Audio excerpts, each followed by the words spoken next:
aller un peu plus vite parce que au sujet de Francis Ngannou, beaucoup de choses ont été déjà dites, mais il est toujours important d'avoir aussi un petit avis de ceux qui l'ont connu dans la vraie vie et non ceux qui commentent des commentaires sur les réseaux sociaux, ceux qui ont été avec lui au Maroc, ceux qui ont été encore avec lui en France et qui peuvent au moins savoir certaines choses de lui que beaucoup ne connaissent pas. Mais mon but ici de faire le live, ce n'est pas d'entrer dans sa vie privée, mais d'apporter de donner ma part de petits conseils.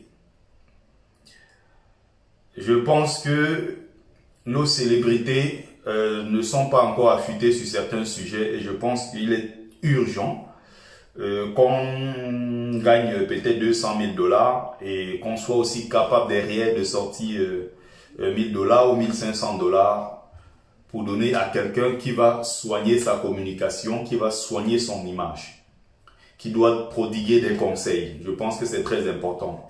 Et j'ai été celui-là qui était allé auprès de lui au début de son succès et qui lui avait proposé voilà un service et de quelqu'un même qui le faisait gratuitement pour lui. Parce que j'en avais parlé à quelqu'un en disant voilà un frère, voilà un camarade de lutte, voilà quelqu'un avec qui j'étais au Maroc, voilà quelqu'un qui est entré en Europe. Et dans ses débuts ici encore à Château-Rouge-Marcadet, il était dans les périodes de galère. On était toujours ensemble et tout. Et j'ai dû en parler et j'ai dit, je crois que c'est quelqu'un qu'il faudra accompagner, sachant que il n'est pas certainement bien entouré et que aussi intellectuellement, il peut avoir des blocus. Que tu sois le plus intelligent ou tu sois le moins intelligent, je pense que quand tu as cette situation, c'est-à-dire quelqu'un qui est parti de rien, qui a traversé la mer et qui a traversé le désert pour entrer en Europe, une fois en Europe, pourtant au Cameroun, il n'avait jamais été connu comme étant un champion dans tel ou tel art martial. Il n'avait que son muscle, sa force physique. Et du jour au lendemain, il s'entraîne ici, je crois vers le Valois, quelque part il s'entraînait là. Et il a été détecté voilà, par un certain Lopez, qui est camerouno-nigérian, qui a qui a sa factory et qui finalement l'a propulsé au sommet comme c'est le cas aujourd'hui. Je pense qu'il avait besoin d'accompagnement. Mais bon, quand les gens atteignent aussi souvent ce niveau, il est souvent difficile d'écouter les conseils des gens qui sont autour, ou bien des gens qu'on a connus hier avec qui on était dans la merde, quoi. Donc, j'ai pas trop compris par la suite. J'avais été bloqué après avoir proposé mes services.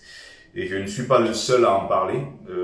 Allez faire un sondage auprès de ceux qui l'ont connu au Maroc et même ici, et qui aujourd'hui allez faire un sondage auprès de ceux-là pour savoir s'il y a quelqu'un qui tient un bon discours et qui peut faire un bon témoignage sur Francis Ngannou depuis son succès. Ça a été complètement, les choses ont été bouleversées. Et aussi très déçu parce que les beaux aïeux que nous sommes. Donc, pour dire quoi? Grosso modo, au Cameroun, même comme j'ai entendu certains dire qu'il était déjà quelqu'un de très fort dans ci ou dans ça, c'est des inventions. Ça se voit très bien que ceux qui parlent de lui, c'est des gens qui ne l'ont même pas connu en fait. Et il n'a jamais été champion, ni même élève, même ou apprenti dans quoi que ce soit. Il n'a pas fait l'art martial au Cameroun et il n'est pas connu dans tel ou tel domaine au Cameroun et tout, non. Donc c'est en Europe ici progressivement qu'il a su exploiter ce côté physique, musculaire, parce que le mec il est super bien bâti, avec une taille impressionnante, une force impressionnante. Donc progressivement, il s'est mis au travail et on a vu comment il est parti de rien ici, avec le coach Lopez, toutes les difficultés qu'il a rencontrées. Nous on est choqués, nous Bozaïeux, parce que c'était notre porte-flambeau, c'était notre porte-étendard. Je me levais à 2-3 heures du mat pour voir le combat de Francis Ngannou. Et je vais continuer à le faire. Je vais continuer à le soutenir. Même si je suis en même temps très déçu de sa sortie avec les billes. Qui n'est pas l'armée du Cameroun, mais qui est une milice au service de Paul Biya.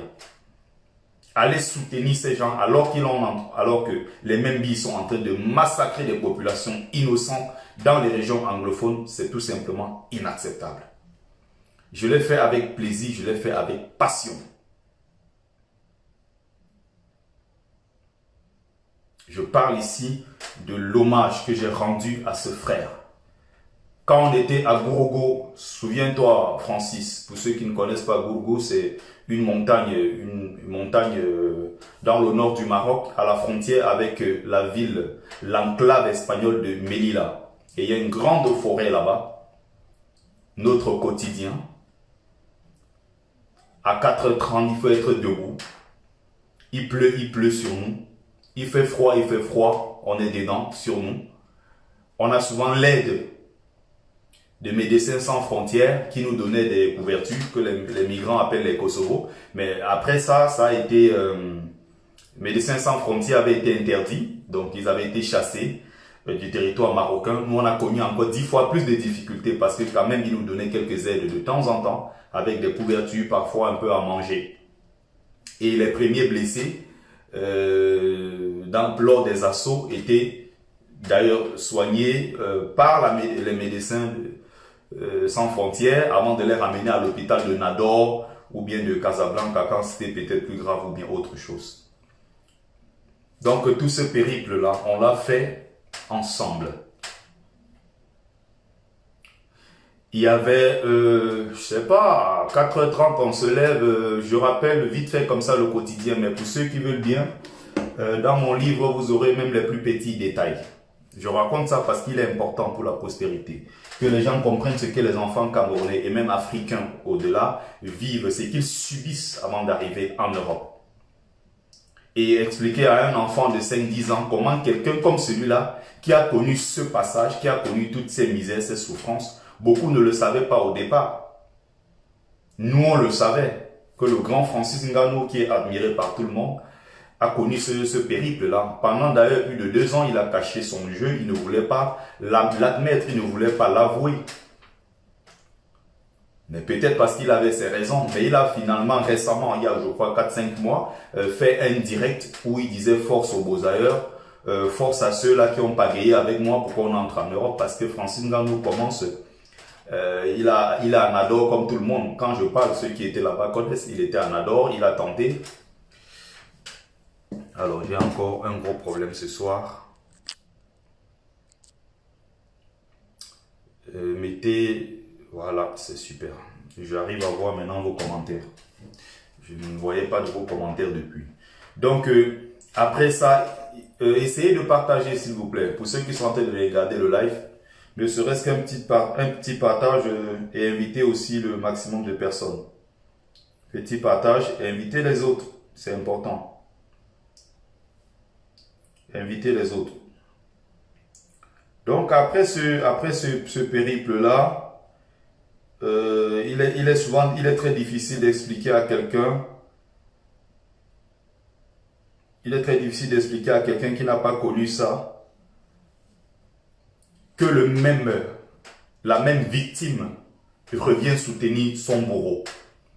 Donc, pour revenir sur son parcours très vite, il arrive des difficultés à gauche, à droite. Est-ce que l'ambassade du Cameroun en France était derrière lui pour le soutenir quand il avait des problèmes de passeport, les problèmes de ceci, même des problèmes de Kaolo? Parce que les gens ne connaissent pas peut-être dans quelles conditions et tout il a été régularisé. C'est difficile, l'ambassade du Cameroun n'était pas là pour lui.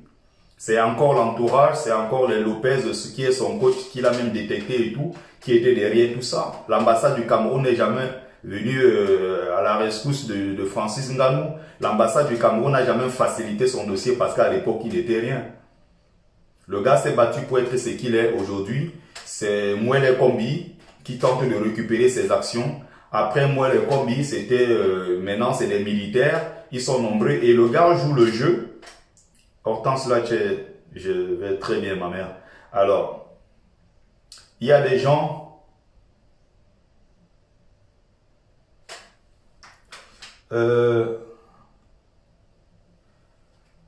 Donc, je suis en train de dire ceci. Pour ne pas aller loin dans les détails. Donc, Je suis en train de dire ceci. À chaque fois que tu poses une action, quand tu veux poser cette action, il faut souvent se demander aussi derrière comment les gens vont l'interpréter.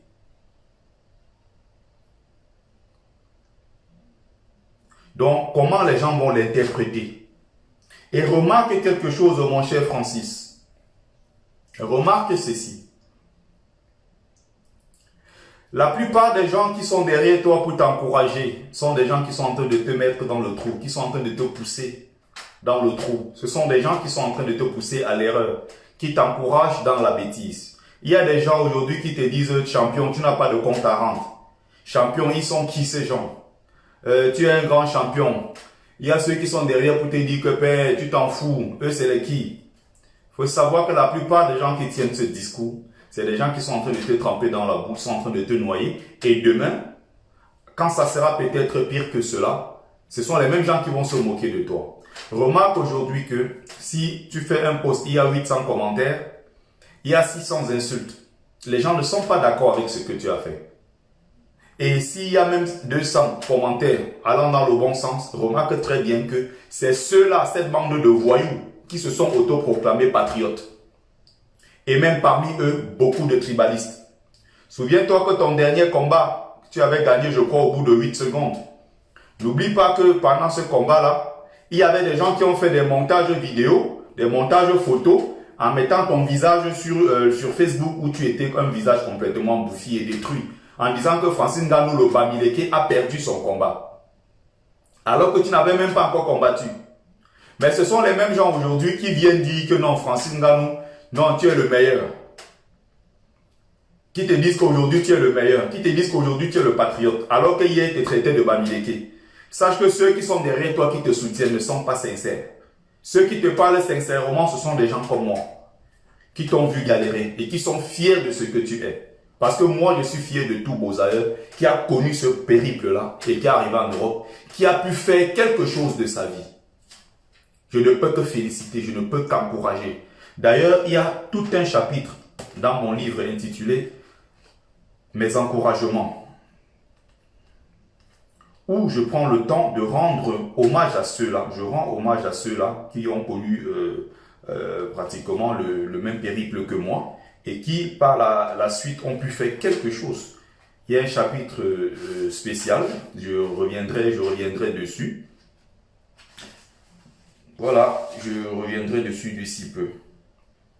Que je commence par noter la page. Voilà.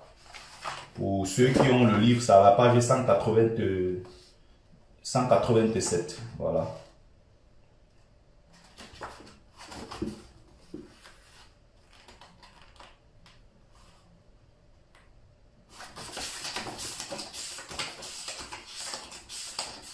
Donc, du jour au lendemain, tu es devenu le héros. Alors, tu es devenu le héros des sardinats. Tu es devenu le héros. Tu es devenu le héros des patriotes, c'est-à-dire ceux-là qui se sont autoproclamés patriotes. S'il vous plaît, partagez le live. Il faut partager le live, s'il vous plaît. Partagez. Ne venez pas juste regarder, envoyez les cœurs. Envoyez, voilà, le maximum de cœurs, des likes. Aussi, partagez le direct. Donc, les mêmes étaient en train de se moquer de toi hier. Et n'oublie pas, Francis, même si tu es le symbole de tout le Cameroun, même si tu es le symbole de tout le Cameroun, n'oublie pas que derrière, tu appartiens au peuple Bamileke. Le Cameroun, c'est une invention récente. Mais avant qu'il n'y ait Cameroun, il y avait déjà Bamileke, il y avait Bassa, il y avait Boulou, il y avait tout ce qui va avec. N'oublie pas que tu es avant tout Bamileke. Et que les gens vont toujours te juger par rapport à ta tribu. J'ai bien aimé le post de Patrice Ngannou hier, qui a fait une comparaison en montrant les deux accueils, c'est-à-dire Francis Ngannou qui est accueilli au siège au ministère des Sports et qui est présenté par Mouele Kombi comme étant le grand sportif Bamileke, sorti de Batié. Mais il a reçu Nicolas Nkoulou. Il a parlé de Nicolas Nkoulou en tant que grand champion du Cameroun, international footballeur camerounais tout simplement. De l'autre côté, il a tenu à présenter Francis Ngannou comme étant un Bamileke sorti de la région de l'Ouest Cameroun, précisément dans la ville de Batié. Alors qu'il n'est pas le héros seulement de son village. Il est le héros de toute une nation. Il combat au nom du Cameroun et non au nom du peuple Bamileke. Il combat au nom du Cameroun et non au nom du peuple de, je vais dire, du village Batié. Donc, à chaque fois que tu poses des actes, n'oublie pas que derrière, tu es d'abord un Bamileke, c'est-à-dire tu appartiens à ce qu'ils ont appelé, entre guillemets, la race porcine. Et que s'il faut t'abattre, ils vont t'abattre à tout moment. Ceux qui sont derrière toi, là, l'armée que tu allais rencontrer, 90% est constituée des boulous. Et s'ils veulent t'éliminer, s'ils veulent t'écarter, s'ils veulent monter des coups contre toi, ils vont le faire sans état d'âme. Parce que tu appartiens à la race porcine. N'oublie jamais ça. Donc même si tu fais n'importe quoi, mets toujours dans un coin de la tête que tu es Bamileke. Et qu'à tout moment on peut t'écarter. Parce que c'est l'attribut que personne ne veut voir au Cameroun. Y compris certains Bamileke eux-mêmes qui sont en train de faciliter la guerre. Il y a derrière ça maintenant un autre projet du gouvernement camerounais. Monter les Bamileke contre d'autres Bamileke. Monter certains Bamileke francophones contre les Bamileke anglophones. Je rappelle d'abord ceci. Il est important de le savoir parce que beaucoup qui parlent des Bamileke comme des gens essentiellement francophones. Je l'ai rappelé 1000 fois ici, je ne vais jamais me lasser de le dire. Le peuple Bamileke est présent dans plusieurs régions du Cameroun. Le peuple Bamileke est tout aussi anglophone que francophone. Il y a une partie du peuple Bamileke qui se trouve dans la région du nord-ouest. Une infime partie au sud-ouest, notamment dans le Lébialem. Mais il y a une grande partie, des millions de Bamileke qui sont dans la région du nord-ouest, qui a pour chef-lieu Bamenda. Il y a plusieurs départements dans la région du nord-ouest qui sont peuplés de Bamileke. C'est-à-dire, vous allez là-bas, vous allez voir les Ngonsok, vous allez voir les Nchinda, vous allez voir les Folifak, vous allez voir tous ces gens-là qui vivent là-bas depuis des siècles, ils sont sur leur terre. Mais quand les Anglais sont arrivés avec les Français, ils ont conjointement administré le Cameroun. Il y a une partie qui était logiquement allée côté anglophone et un côté qui est resté francophone. Donc c'est pas comme si les Bamileke étaient essentiellement francophones.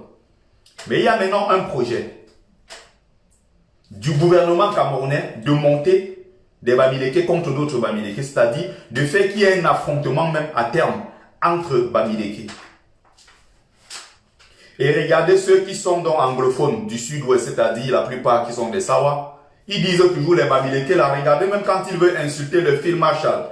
Regardez quand ils veulent insulter tous ces gars les ambazoniens là. Ils disent que fichez-moi le camp avec vos histoires de Bamileke.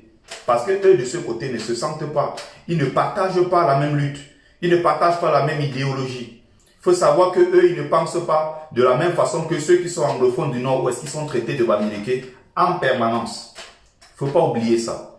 Tu es le porte-étendard, tu es le porte-flambeau du Cameroun, mais n'oublie pas que tu es Bamileke. C'est important. N'oublie pas. Il ne faut pas oublier ce côté-là. Et je pense que tu as beaucoup de choses encore à apprendre, mais je pense qu'il y a aussi beaucoup de choses que tu peux faire. Ne serait-ce que donner un coup de pouce et soutenir ceux qui ont été avec toi hier dans la souffrance, dans la pluie, dans le soleil, le froid, le boumla, on le courait ensemble. Des gens ont eu à partager la même couverture avec toi. Avec des boubous, on avait des gros blousons qui étaient sur nous pendant des semaines et des semaines qu'on ne lavait pas. On courait ensemble. Des seaux de peinture étaient récupérés et coupés pour faire des marmites. Et à l'intérieur, tu en mangeais, Francis.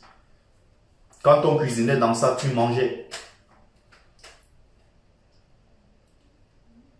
Tu as été avec ceux-là. Mais malgré ta réussite, on n'a pas vu un Francis revenir sur la terre où il était. C'est-à-dire Château Rouge, Château d'Eau, où tu traînais à longueur de journée à Paris, à Macadet, à côté du restaurant de Odette. C'est là-bas qu'on mangeait les ailes de poulet et tout. Tes amis, je vais dire encore plus proches, des amis proches qui te connaissent comme on connaît sa paume de main. Je ne suis pas en train de dire que Francine Ngannou c'est mon ami. C'est pas ce que je suis en train de dire. Il faut bien que les gens le comprennent. Mais durant le périple, durant ce parcours, on s'est connus comme ça. Je ne vais pas dire que c'est mon ami. Parce que s'il était mon ami, et sera assis avec lui peut-être en train de manger. Voilà. Donc, ce que je suis en train de dire, on ne t'a pas vu. Et si on veut faire un sondage aujourd'hui auprès de ceux qui t'ont connu, c'est une catastrophe. C'est une catastrophe.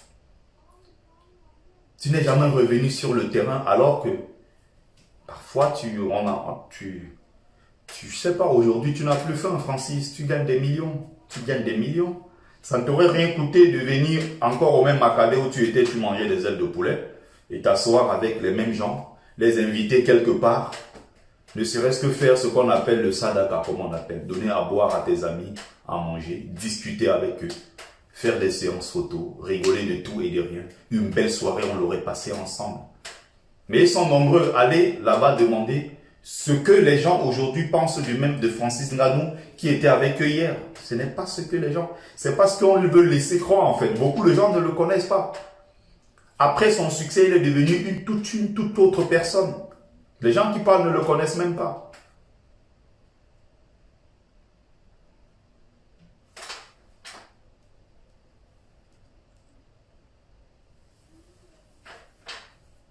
Beaucoup de gens qui parlent ne le connaissent même pas. Il laisse en fait une autre impression de quelqu'un de très simple, quelqu'un de très accessible, quelqu'un de très humble, mais ça n'a strictement rien à voir. Moi, je comprends parfois, moi je me dis, il est même très facile de tromper les gens, parce que les gens sont souvent tellement, je ne veux pas dire bêtes, mais les gens parfois ne sont pas très regardants, ne sont pas attentifs sur certains détails. Tout le monde peut aller s'asseoir au beignet haricot, manger le beignet haricot déposé, s'asseoir, manger ses beignets vite fait, et après on se casse. Mais ça ne veut rien dire, s'asseoir, manger le beignet haricot. Ça ne veut strictement rien dire. Il faut chercher à savoir déjà dans l'entourage. Si ceux-là, avec qui il était hier, est-ce qu'il est encore avec eux? On a des amis en commun, son ami personnel. Quand on dit personnel, il est là. Je ne veux pas citer les noms. On se voit tout le temps. Les gens n'ont pas les gens disent tellement de choses de lui, c'est incroyable. Mais il donne une autre image de quelqu'un de grand champion du monde qui vient s'asseoir au Cameroun, il mange de beignet haricot. Mais je vous rappelle que c'est quelqu'un d'inaccessible. D'inaccessible. L'image qu'il vous renvoie, ce n'est jamais ça en fait. Donc, il y a énormément de choses à dire, mais je veux m'arrêter sur certains points qui me semblent vraiment essentiels. Appeler mon frère, je l'ai dit dans un post écrit, allez essayer de panser les plaies. C'est-à-dire que, allez même peut-être au Nigeria, ou même sur place au Cameroun, tu es, au lieu d'annoncer aux Camerounais que j'ai appris que les gens sont en train de m'accuser sur les réseaux sociaux que, oui, effectivement, je suis allé me filmer avec les billes et tout. Demain, je vais faire un live pour apporter des précisions. Et demain, des milliers de gens sont dans ton live. On veut attendre, on veut voir ce que tu vas dire par rapport à ça, ce que tu vas donner aux gens comme explication. Tu prends ton temps dans un live pour plutôt annoncer aux gens ton combat en septembre aux États-Unis et annoncer encore ton combat banal qui est une scène de comédie avec Oga. Oga est boxeur, Oga est catcheur, Oga fait le MMA.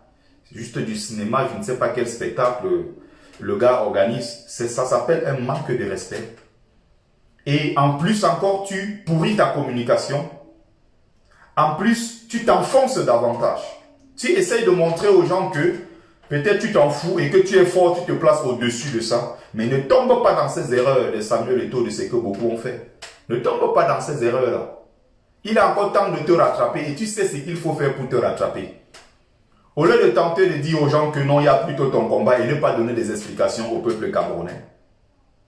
Au lieu de sortir des trucs comme quoi tu es allé au sud-ouest, tu es allé je ne sais pas où avec les militaires parce que tu partais chercher le site et l'endroit où tu vas construire un centre du MMA pour les enfants anglophones. Ne prends pas les gens pour des cons. Tu es allé soutenir l'armée, la milice acquise à la cause du régime qui massacre les Camerounais, qui massacre des femmes enceintes, qui massacre des bébés. Tu es allé te pavaner avec ceux-là. Et les anglophones interprètent ça comme quoi? Voilà donc un de nos fils qui est allé apprendre à la milice, c'est-à-dire le BI, des techniques pour mieux venir nous tuer, mieux venir nous mater, nous anglophones. et nous aussi, indirectement, nous va milquer. Il faut bien le comprendre. Donc ceux qui tentent de te dire que non, champion, tu n'as pas de compte à rendre, eux c'est les qui? Non, ils sont en train de te mettre dans un trou. Il ne faut jamais oublier ces détails-là, ce sont des détails très importants. Il y a quelqu'un qui me demande de revenir sur l'allégorie. Ce n'est pas une allégorie en tant que telle. Si tu veux, on va prendre cette expression d'allégorie, mais ce qu'on a vécu, c'est quelque chose de très triste. Des enfants camerounais, pas un, pas deux, pas 100, pas 200, mais des milliers.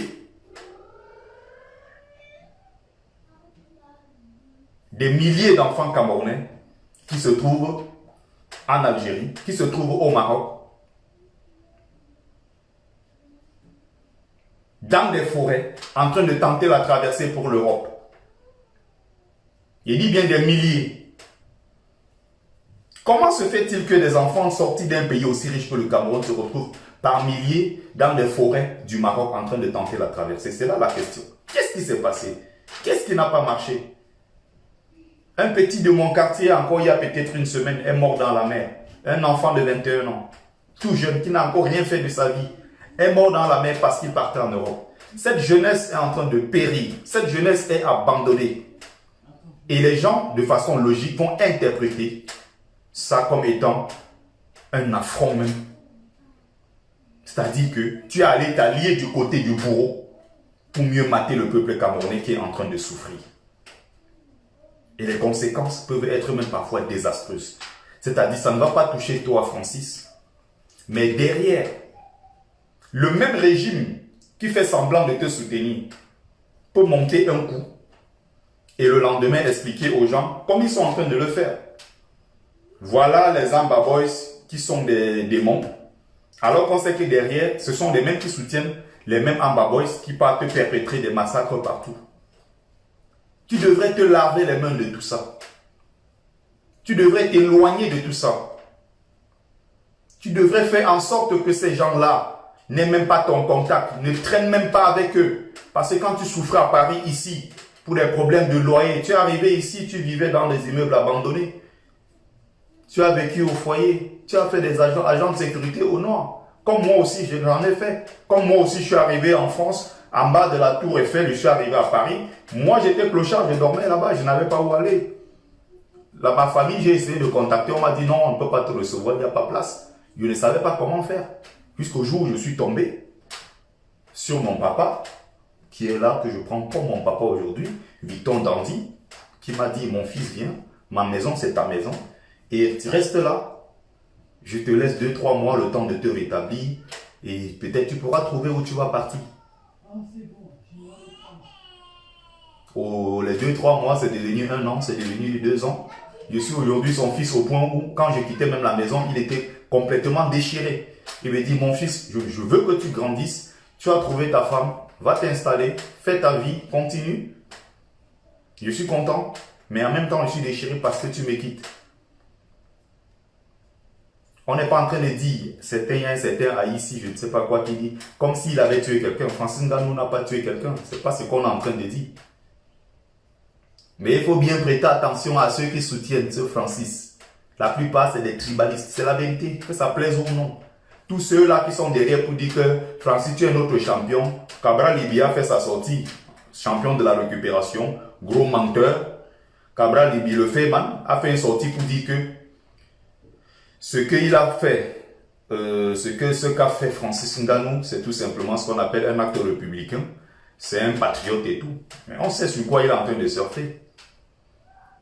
Si Cabral Libya était un autre patriote, comme il dit, il serait avec Maurice Kamto dans la bataille pour la vérité des urnes. Mais il allait prendre son argent avec le régime et il est tranquille. Il sait déjà, la France lui a promis que en 2025, il sera le prochain président du Cameroun. Et il sait ce qu'il est en train de faire. Il sait ce qu'il est en train de faire.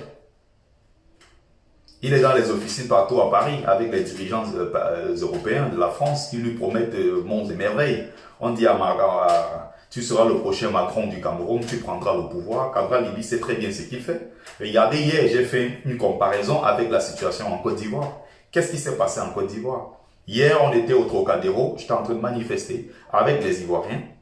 ce que je refais, je ne fais que reprendre ce que j'ai eu l'habitude de faire quelques années avant que le hold-up électoral au Cameroun ne commence. Donc pour ceux-là qui m'ont connu uniquement dans le hold-up, ils disent que vous faites quoi avec les Ivoiriens? Les Ivoiriens sont mes frères. Les Togolais sont mes frères. Tous les peuples en souffrance de ce monde sont mes frères. Même si je dois d'abord commencer par chez moi. Tous les peuples en difficulté sont mes frères.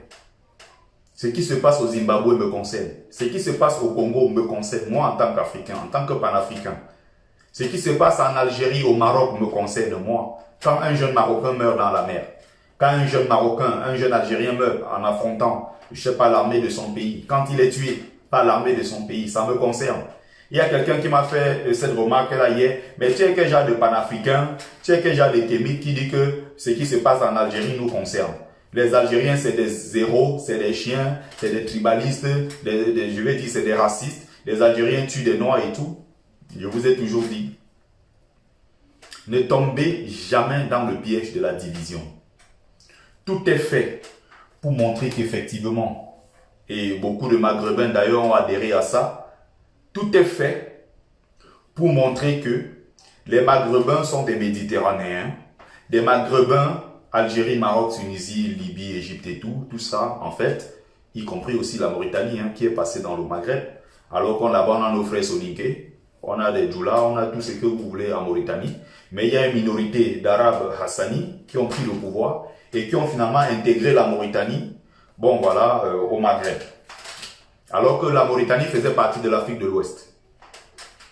Donc, ne tombez jamais dans ce piège-là de ceux qui veulent nous diviser, c'est-à-dire montrer qu'il y a une Afrique noire et qu'il y a une Afrique blanche. Il n'y a pas d'Afrique blanche, ça n'existe pas. Il y a le nord de l'Afrique et tout ça c'est toujours l'Afrique.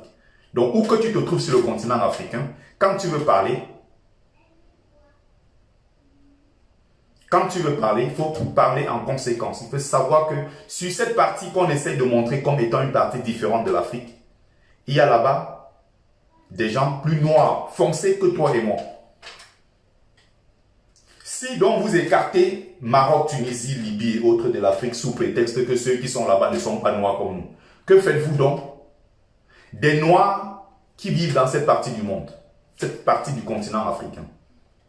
Ne jamais tomber dans ce piège. Je le dis pour tout le monde ici. Et je le dis aussi pour ma soeur qui me posait la question hier. Mais comment ça tu peux parler jusqu'à tu cites l'Algérie? L'Algérie est des nôtres.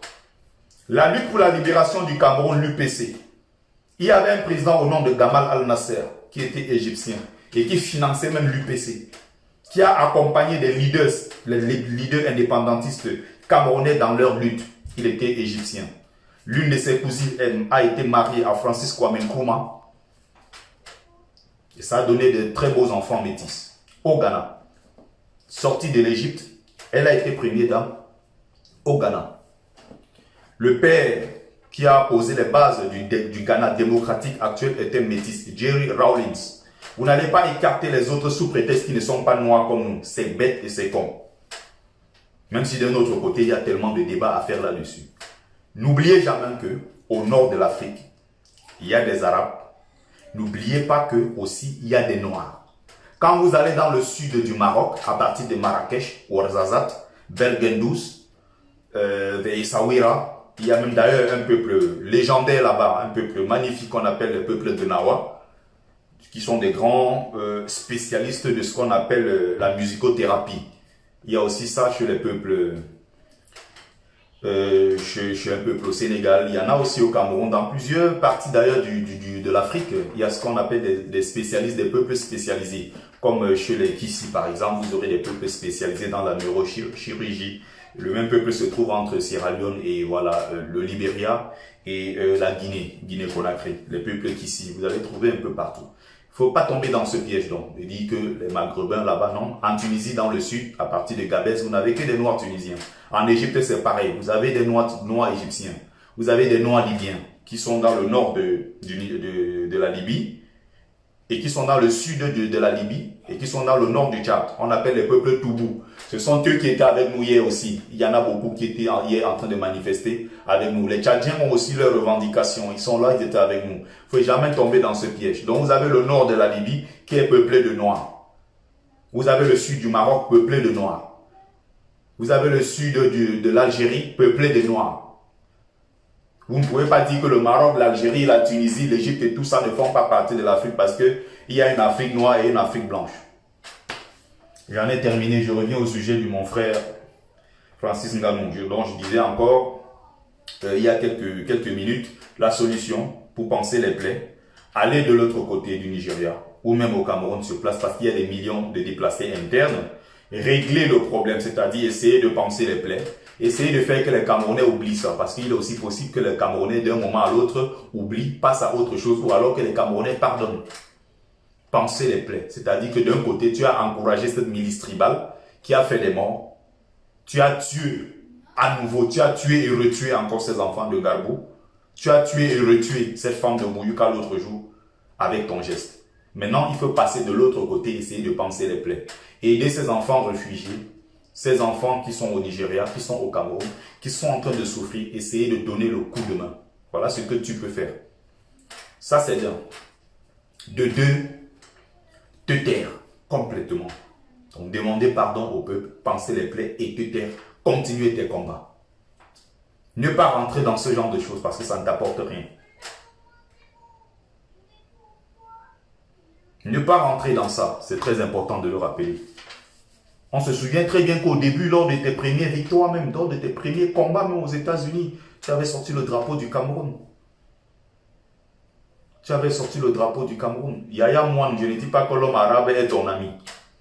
Mais on ne peut pas parler d'une Afrique en excluant les pays du Maghreb sous prétexte qu'ils ne sont pas noirs. C'est ce que je suis en train de dire.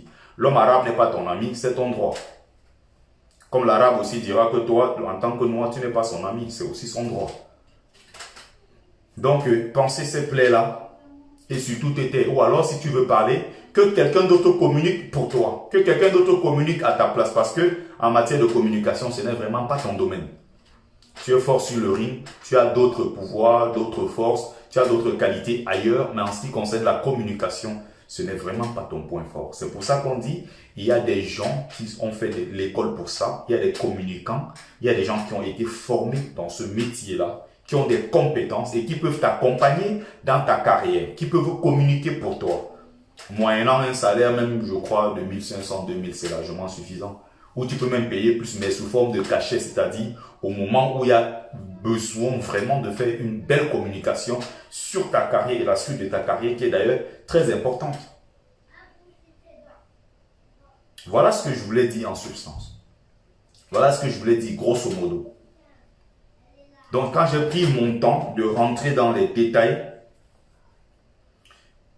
pour te rendre ce vibrant hommage, c'est parce que tu étais notre porte-étendard. Et du jour au lendemain, tu as dessus les Beaux-Arts. Tu es aussi une preuve vivante que on peut partir du Beaux-Arts, arriver en Europe par la force, par l'abnégation, par l'envie, par la volonté, par l'acharnement au travail. On peut atteindre un objectif. Ça a été ton cas. Ça a été aussi le cas de plusieurs personnes à qui j'ai rendu hommage dans ce livre.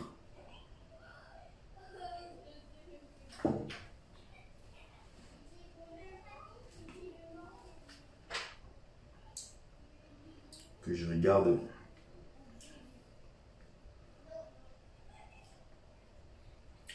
Un, deux détails. Je vais vous le mettre ici pour ceux qui veulent aussi acheter. Pour ceux qui veulent acheter le livre, je vais vous mettre le lien.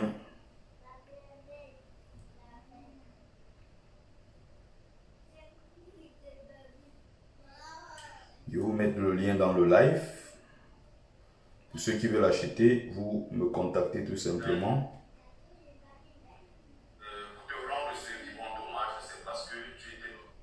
Voilà.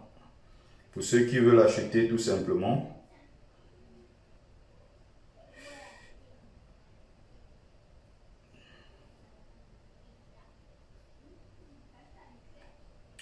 Épinglé, c'est bon, le lien est épinglé. Donc le lien ici c'est mon PayPal. Pour ceux qui veulent acheter le livre, si vous êtes en France, c'est pratique. Vous cliquez juste sur le lien PayPal, vous mettez 15 € plus 7 € frais d'envoi pour ceux qui sont en France et vous me précisez l'adresse complète et je me chargerai à partir de demain matin parce que j'ai eu aussi d'autres commandes. Je vais compléter directement. Je vais vous envoyer votre livre dans votre boîte aux lettres. Pour ceux qui sont à l'étranger, vous rajoutez juste les frais plus le prix du livre 15 €. Donc, veuillez me contacter inbox. Donc, cette petite partie, j'ai fait une capture d'écran hier. J'ai fait une capture d'écran et j'ai mis sur ma page. Et je le relis encore avec plaisir, avec beaucoup de passion. Mes encouragements, c'est le titre, bien sûr, du petit chapitre consacré aux anciens beaux-ailleurs qui sont arrivés en Europe et qui ont tenté. Et qui ont fait des choses, en fait. Il y a quelqu'un qui me dit désolé pour hier. Je ne sais pas pourquoi. Makuate, pourquoi désolé?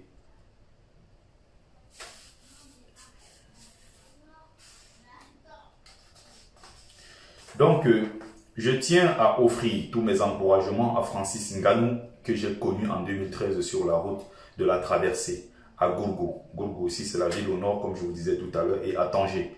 Parce qu'il faut rappeler qu'il était à Gourgou avec nous, il tentait la traversée. Et lors d'une frappe, comme on dit, lors d'un assaut, il a été du mauvais côté. Et finalement, il n'est pas entré. Il y a eu ce qu'on appelle la cassora. On a arrêté, on a tabassé le maximum de personnes, y compris lui-même. Et c'est de là où il a dit non, il n'est plus dans ces histoires. Il préfère aller tenter sa traversée plutôt par la mer. C'est comme ça qu'il part de Gourgou pour se rendre à Tanger. Et c'est finalement à Tanger qu'il a la chance d'entrer juste quelques temps après par des petits bateaux gonflables en pagayant progressivement jusqu'à vers la zone internationale où il a été secouru par la Croix-Rouge. Voilà. À Gourgou et à Tanger, qui aujourd'hui est devenu une star mondiale reconnue dans le MMA, à martiaux mixtes. Pour toute personne sombrant dans l'abîme du désespoir, il est un récif sur lequel s'agripper, un souffle de vie, un exemple à suivre, une véritable fierté. Un homme téméraire et ambitieux qui s'est hissé au sommet par la force du travail. Comme quoi, il faut savoir rêver grand et se donner les moyens de réussir. Ça, c'est le message poignant. C'est mon hommage à mon frère Francis Ngannou et je l'ai écrit avec plaisir, avec passion pour mon frère dont j'ai vu souffrir et qui, par la suite, est arrivé en Europe. Il a réussi. Il a réussi une fois en Europe parce que ce qu'il a fait n'est pas donné à tout le monde. Parti de zéro, de beaux-ailleurs, qui courait avec les pouces sur lui partout du jour au lendemain pour être dans le cercle fermé de Samuel Eto'o, de Ronaldinho, avoir un combat où derrière tu as Ronaldinho qui vient t'applaudir, tu as Mike Tyson, tu as toute cette célébrité derrière toi, ce n'est pas donné. Mais seulement il faut aussi penser à un moment que quand on a réussi, il y a des gens derrière à qui il faut aussi donner le coup de pouce parfois. C'est-à-dire qu'il y a des gens comme toi qui ont Boza, qui sont arrivés aussi en Europe et qui ont tenté des choses, qui ont tenté de faire beaucoup de choses. Que tu aurais pu, du haut de ta célébrité, donner un coup de projecteur à leurs projets, donner un coup de projecteur à leurs initiatives, à ce qu'ils ont fait. Il y a beaucoup qui sont devenus, je ne sais pas, rappeurs entre-temps. Il suffit que tu fasses un direct et que tu montres comme ça comment, voilà un ancien Bozaï qui a fait une musique. Tu l'as lancé. Il suffit que tu prennes, par exemple, le livre de ton frère qui a fait le même passage que toi dans un direct, tu présentes comme Rémi Ngono a fait hier, et je l'en remercie. Juste le faire comme ça, tu l'aurais lancé. Il y a ceux qui sont arrivés, qui sont devenus des entrepreneurs, qui ont leur petite entreprise qui fonctionne. Il suffit que Francis Ngannou donne un petit coup de main, c'est-à-dire uniquement ton image suffit pour dire que mon frère, je donne un petit coup de pouce, que tu reviennes là où tu étais avec les gens ici à Château-Rouge. Quelqu'un qui est déjà champion du monde revient dans la zone où il était, où il a galéré avec ses potes, mais vient avec des gardes du corps. Mais tu es déjà grand champion du monde, tu peux te battre, tu peux te défendre tout seul. Tu n'as pas besoin d'avoir encore des gardes du corps sur les lieux où tu étais hier. C'est-à-dire les gars jouaient leur fafap, ils jouaient leur fafap, ils mangeaient leurs ailes de poulet, on tapait les commentaires. Tu ne peux pas revenir sur le même endroit avec des gardes du corps alors que tu es déjà très fort et que tu peux te défendre toi seul. Donc il aurait suffi de donner un coup de pouce à ceux qui étaient avec toi et qui essayent aussi de faire des petites choses pour sortir de l'ombre, qui essayent de faire des petites choses aussi pour gagner leur petite vie. Il y a beaucoup comme ça qui se battent, qui essayent, qui tentent des petits trucs. Tu aurais pu donner un coup de pouce à ceux-là. Pour ne même pas parler de ton argent, parce que les gens ne demandent pas ton argent. Il ne faut pas toujours penser que quand les gens viennent vers vous, je n'ai pas le souvenir de qui que ce soit dans ce cercle-là et tout, qui vont dire que non, tu es venu, tu as donné, je ne sais pas, l'argent aux gens. On ne t'a jamais vu le faire. Même en privé comme en public, tu ne l'as pas fait. Mais les gens parfois ne demandent pas ton argent. On demande un coup de pouce. Tu aurais pu prendre ce livre de ton frère et faire juste un coup de pub dessus, au lieu d'aller ressusciter un Oga au Cameroun qu'on a oublié depuis des années, qui a eu sa chance à son époque, qui est devenu ce qu'il est devenu. Que par médias interposés, on voit comment tu encourages les gens à venir faire une histoire de boxe qui n'a pas de tête ni de queue. Parler d'un combat avec Oga alors qu'on sait que c'est de la comédie pure et simple. Donc aller ressusciter quelqu'un comme Oga jusqu'à parler de lui matin, midi, soir, alors qu'il y a des gens qui ont galéré avec toi et qui devraient profiter de ta célébrité. Parce que je pense que ce n'est qu'une logique que quand tu as réussi, que ceux qui profitent de ça, ceux qui en bénéficient, soient des gens qui sont autour de toi. Quelque chose te sera arrivé au Maroc, c'est nous qui devons être à côté pour pleurer que quelque chose est arrivé à Francis Ngannou. Oga ne t'aura jamais connu. Il ne t'aurait jamais connu. Même si on entendait que tu es mort dans la mer, les Oga devaient s'en foutre. D'ailleurs, on sait que tu es qui. Tu ne peux pas arriver à ce niveau-là. Je parle ici en tant que porte-parole des Beaux-Ailleurs. Je ne fais que transmettre le message. Ça ne vient pas forcément de moi. Mais je transmets aussi le message des Beaux-Ailleurs parce que les Beaux-Ailleurs ne sont pas contents de toi, Francis. Beaucoup de Beaux-Ailleurs qui t'ont connu sont très déçus de toi, très déçus de ton comportement, déçus du fait que tu leur fermes la porte systématiquement, comme si les gens venaient vers toi pour ton argent ou pour quoi que ce soit. Tu es venu ressusciter Oga, jusqu'à on parle de Oga aujourd'hui partout. Quelqu'un qui a bien fait son boulot, d'ailleurs il nous faisait rigoler il y a peut-être 10-15 ans en arrière. Quelqu'un qui n'était même plus dans ce monde-là, il a fait une vidéo un jour de quelques minutes où dit comment Francis Ngannou, ouais, bien, je vais te boxer et tout.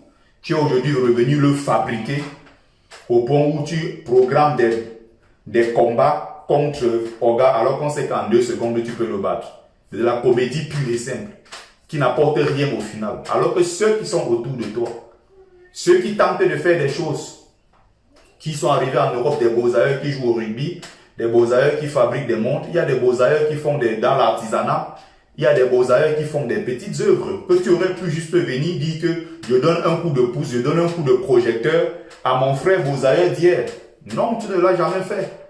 Je ne sais pas pour quelle raison, je ne sais pas jusqu'à présent. Ou peut-être il faut que toi et rien que toi et personne d'autre.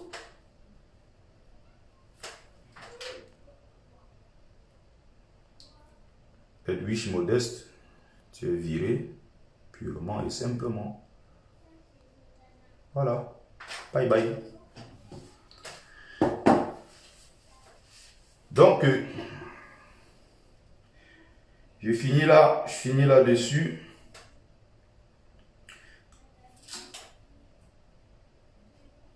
C'est une logique de toute façon. Si les gens peut-être apprenaient que tel est mort ou tel a eu ceci là, ça devait être, les gens s'en foutent. Ceux qui te considèrent, qui discutent avec toi aujourd'hui, qui ont du respect, qui racontent blablabla, blablabla, non. Sont la plupart des gens qui ont pris Air Suisse, Air France et qui se moquent de nous au quotidien.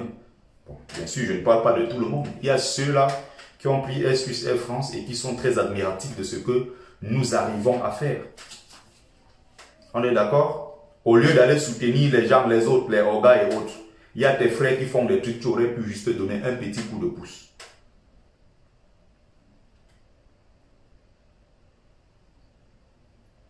Donc tu es entre le marteau et l'enclume, c'est-à-dire d'un côté, tu cours un gros risque parce qu'il suffit que tu fasses un post pour te désolidariser en disant que les billes c'était une erreur, les billes maintenant vont t'en vouloir. Si tu campes sur tes positions actuelles où tu n'as toujours pas demandé pardon, tu n'as pas expliqué ce qui s'est passé, sache que de l'autre côté, il y a le peuple qui est dans ton dos. Et quand le peuple est dans ton dos, tu as plus de problèmes. Parce que le peuple est toujours sur le côté de la vérité, du bon côté de l'histoire. Et fais l'effort d'être du côté du peuple. Fais cet effort.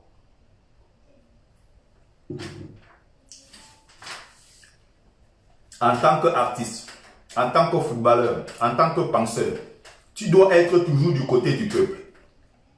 Tu dois être toujours du côté des plus faibles. Et ce n'est que comme ça que tu peux avancer. Il y a quelqu'un qui me demande si j'ai déjà vu un Nganou en vrai. Ça fait rigoler ça.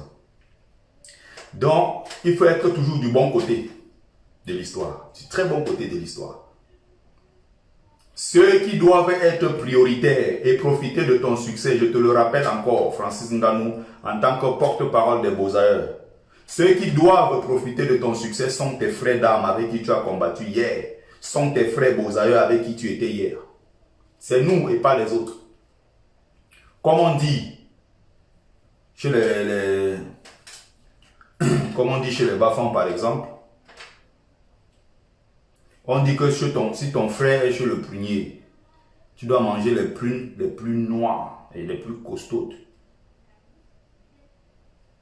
Mais me tuche au mon femme bêche. C'est comme ça que les Bafans disent. C'est comme ça chez nous. Donc ceux qui disent aujourd'hui, Francis est mon ami au milieu des célébrités là. Si tu n'étais pas ce que tu es, personne n'allait être avec toi. Et tu serais tombé que nous on serait toujours là parce que c'est notre frère Beaux-Ailleurs. Et on a une solidarité entre nous Beaux-Ailleurs qui ne dit pas son nom. Il y a les cercles de Beaux-Ailleurs en Belgique quand tu arrives à Bruxelles. Récemment j'ai été reçu là-bas quand je suis arrivé à Bruxelles. J'en ai profité pour aller faire un tour. J'ai été reçu par tous les gars avec qui on était en bas au Maroc, qui ont Beaux-Arts, qui sont fiers et ils en parlent sans complexe. Il y a même beaucoup qui sont curieux, qui viennent vers eux poser des questions, qui veulent savoir ce qu'ils ont vécu. Il y a des parents carrément qui viennent souvent avec leurs enfants dans leur milieu. Ils disent, mais vous avez vécu ça, essayez d'expliquer ce qui s'est passé et tout. C'est tout le contraire en France où tu vois un Beaux-Arts qui essaie de te faire croire que non, il n'a pas Beaux-Arts, il ne connaît pas ça. Tu lui dis Maroc ou Libye, tu dis non, je ne sais même pas où ça se trouve et tout. C'est en France qu'il y a ce complexe-là. En Belgique, c'est décomplexé. Les gens en parlent avec parfois passion.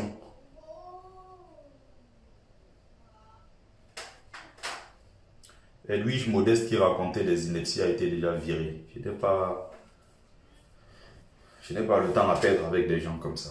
Sur ma page, c'est que tu viens, tu argumentes, on est ensemble. Même si tu es opposant à Camto, tu es opposant à moi, Bertie, tu n'aimes pas ma tête. Si tu apportes des arguments, on va débattre. Tu viens avec des mots déplacés, parce que moi, je ne suis pas là pour insulter les gens. Je n'insulte pas les gens. Je respecte évidemment ceux qui prennent le temps de m'écouter, de me suivre dans mes lives. Je ne débite pas des paroles insultantes et tout ce qui va avec. Donc, quand tu viens sur ma page, tâche à être courtois. Tu n'es pas courtois, je te bloque. Je ne fais pas la course aux followers, je l'ai toujours rappelé. Mon objectif n'est pas d'avoir 100 000 followers. Donc, je le rappelais tout à l'heure, tu as énormément dessus des Bamileke. Tu as contribué à la division entre anglophones Bamileke et francophones Bamileke. Et n'oublie pas ce paramètre-là, c'est très important. Évite de t'enfoncer. Cherche quelqu'un qui peut communiquer pour toi et t'accompagner dans tes combats, dans ta communication, parce que la communication aussi est visuelle. La communication aujourd'hui, elle est quelque chose, la communication c'est avec des images, la communication c'est pas forcément avec des vidéos ou des paroles, il suffit d'une photo de toi, ça dit tout. D'ailleurs, tu n'as pas fait des vidéos ou quoi que ce soit, il a suffi juste d'une photo pour que ça déclenche ce qui est sur la toile actuellement. Voilà, donc j'ai dit l'essentiel ici à propos de mon frère et camarade de lutte, Francis Ngannou. Je vais m'arrêter là, je ne serai pas plus long. Voilà, je vais m'arrêter comme je t'ai en train de dire. Je reviens encore vous présenter, pour ceux qui ne sont pas encore au courant, le livre est disponible sur Amazon. Le livre est également dans les librairies. À savoir la librairie Tameri Sematawi, qui est mon diffuseur officiel. C'est dans le 10e arrondissement de Paris, 19 rue du Chalet, au métro Belleville. Je vais bientôt le mettre aussi dans d'autres librairies. Mais pour l'instant, pour ceux qui veulent avoir le livre Je serai aussi le 22-23 août à la grande rencontre républicaine du MRC. Donc je ramènerai également là-bas mes ouvrages. Où que j'aille, de toute façon, j'ai toujours mes livres avec moi. Je ne vais jamais en guerre sans des munitions. Même dans mon sac à dos, quand je vais au boulot, j'en ai toujours. Parce qu'il y a ceux qui me rencontrent dans le métro, ceux qui me rencontrent dans le train, qui me reconnaissent et qui veulent tout de suite le livre avec une dédicace. Donc aussi, vous avez le PayPal que j'ai épinglé là. Vous allez juste cliquer dessus. Pour ceux qui sont en France, vous mettez 15 € plus 7 € des frais de port. Et vous me donnez votre adresse complète, je vous l'envoie directement. Ceux qui sont à l'étranger, un peu partout, vous rajoutez juste les frais qui peuvent être autour de 12 € et plus le prix du livre. Et puis vous faites pareil, vous envoyez votre adresse et je vous enverrai moi-même le livre avec une belle dédicace personnalisée. C'était votre frère Bertie Le Kamit. Merci à ceux qui ont pris le temps de regarder ce live. Merci à ceux qui ont partagé. Il n'est pas tard, vous pouvez toujours continuer le partage. Vous pouvez toujours continuer le partage, il n'est pas tard. Mon frère Rof Fomekon, tu m'as repris hier sur un truc que j'étais complètement... Je l'ai fait à la va-vite, j'ai même pas eu le temps de vérifier. Après j'ai dit oups, oulala. Alors, merci à vous et très bonne fin de semaine et en même temps, très bonne fin de week-end, pardon, et bon début de semaine.